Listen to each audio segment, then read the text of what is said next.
Escaping a disaster could be a problem for some Oregonians. That's according to a report that shows many local towns and cities simply don't have enough evacuation routes. Haley Rush with the Fox 12 investigators brings us the story.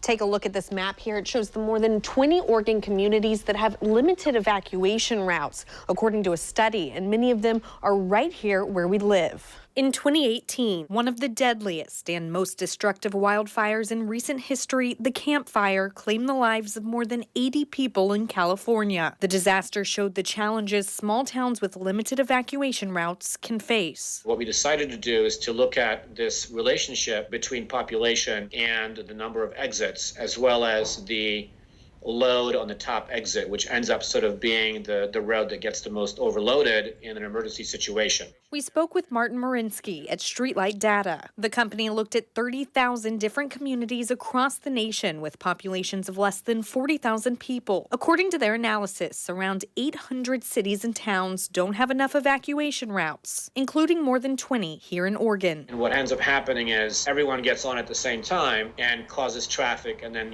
folks end up being stuck, potentially literally in the line of flames. Some of the Oregon cities and towns the report claims could be at risk include Astoria, Columbia City, Bay City, Cornelius, Dundee, Willamina, and Lincoln City. If you take this left, you just follow it straight up. The Fox 12 investigators went to Columbia City to talk with City Administrator Mike McLaughlin about the study. Well, it just reaffirmed what we knew.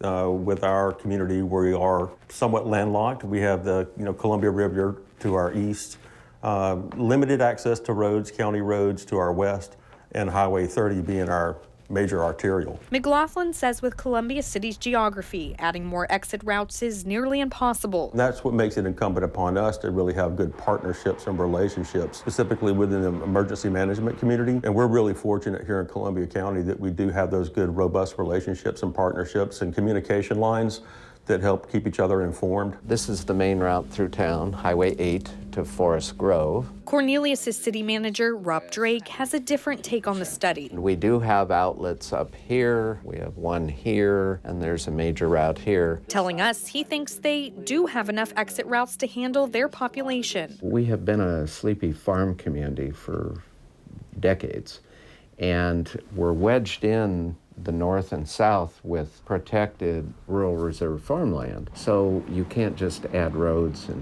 areas like this, but the main outlet is Highway 8. We think that there are sufficient outlets. If there were some kind of emergency, people could get out.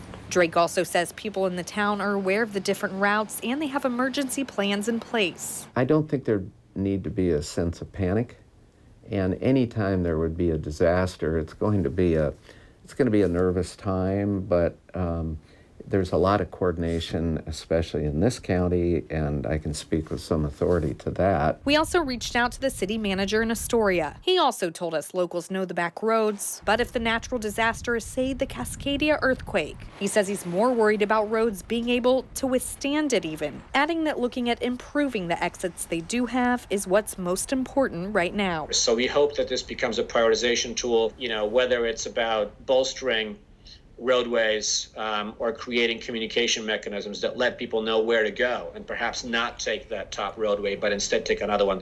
You can also find some Washington areas on the list like Kelso and Westside Highway. To see this map and a list of all the communities, head to our website, kptv.com. In studio, Haley Rush, Fox 12 Oregon.